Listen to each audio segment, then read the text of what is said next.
After twin earthquakes devastated northern Venezuela, the likelihood of finding survivors becomes even more remote. The official death toll is now around 3,000, and that's expected to rise sharply as rubble is cleared. DW's Johan Ramirez is in La Guaira, the coastal region at the epicenter of the catastrophe, where he met people who are still searching. A constant search.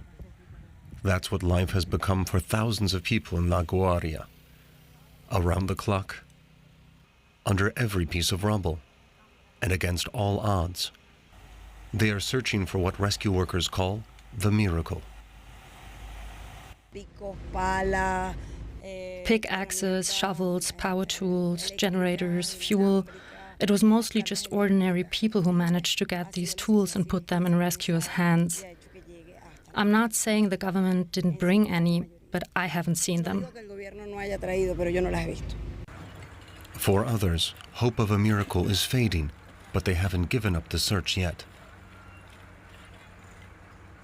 We've been told we need to dig deeper, about 6 meters down, but we don't know. There's been no way since we don't have any heavy machinery. Everyone pooled their money to pay for equipment to start clearing away the debris. Emergency responders and rescue teams from all over the world are taking part in the search, with dogs trained to sniff out survivors in the ruins. They're joined by volunteers from across Venezuela. They may be untrained and unexperienced, but they are determined to do what they can. If someone lends you a shovel, you start digging, or otherwise use your hands. What everyone here is asking for is machinery, heavy equipment to move concrete slabs, because there are still people alive down there. Some international teams have already been ordered to call off the search. Many have already left the country. With every passing hour, the hope of finding survivors diminishes. Yet for the families of the missing, the search goes on, driven by the conviction that a miracle could be waiting just beneath the next stone. DW correspondent Johan Ramirez, who filed that report, is with us now. Johan, we saw in your report the residents taking the search effort into their own hands. I'm just wondering, what struck you the most when you were speaking to these survivors and volunteers? Yeah, especially the will of people to help. People of all around the country has been coming here to La Guaira to help all the people, not only families and relatives of missing people, but all kind of people coming to this place to help with their own hands. They are lacking of tools, of machines to remove huge tons of the debris.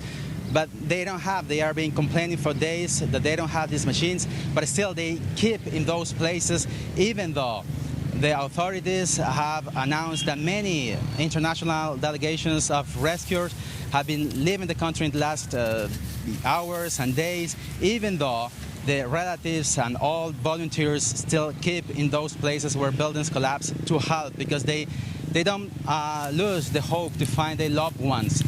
Life or death, but if they find them live, amazing. If they find them dead, they want to bury them, and that's really heartbreaking. Heartbreaking indeed. I'm just wondering, you're talking about the people getting involved, but where's the official response in all of this? As I said, people have been complaining they haven't had the support of local, regional, or central authorities. I spoke with an earthquake expert a couple of days ago, and I asked him, are Venezuelan authorities ready, have what it takes to respond to this emergency? And his answer was very shocking. He told me no country is ready for that. That double earthquake, that powerful, had really shaken the country. But when you add to this natural catastrophe years and years of political crisis, economic crisis, governance crisis, social polarization, it gives, in a way, it's like a perfect catastrophe. But people have said that the response of local authorities and the central government hasn't been enough to what it takes to solve this huge national emergency. And such a huge emergency, but some international rescue teams have apparently been told to end their search operations. And just what's the reason behind that, and how are people responding to that? It's heartbreaking to say, but the reality is that 11 days have passed since the earthquake last June 24. 11 days, and it's a lot of time. So the theory, let's say, says that after so long, there are very little hopes to find people alive under the rubble. Still, there are something that rescuers call miracles, and those miracles are people that are found alive far beyond those 10 days, 15 days, even 21 days. Once a person was found, I think, in Mexico. And even this week, yesterday, a person was found alive. Last Friday, a 44-year-old man was found alive after days searching for him. So the relatives of the missing people are just taking those stories as the last hope to keep looking for them, because they don't want to give up. They keep the hope that they can still find them, and as I said before, alive or dead, but they want to find them. There's a lot to deal with, but just wondering, what will the biggest challenges now be for these affected communities going forward in the next few days and weeks?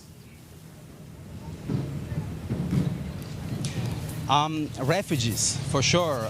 Here in La Guaira state and the capital of Venezuela, Caracas, there are thousands of refugees, people living in the streets, on tents, improvised tents, spending nights there, eating what volunteers are bringing them. A huge national solidarity has taken place. That is something amazing also. But when you go through this state of La Guaira, when you go through Caracas, you see thousands of people sleeping in the streets. And that's the big questions. What is going to happen with them after this emergency? Interim President Delcy Rodriguez announced a plan to help those refugees with $200 million coming from money of the state, actives frozen abroad, and another fund, another fund with international money. So, but real politics measures are going to be taken into place to help those people. We know not much about it. Okay, DW's Johan Ramirez in La Guaira. Thank you for your reporting.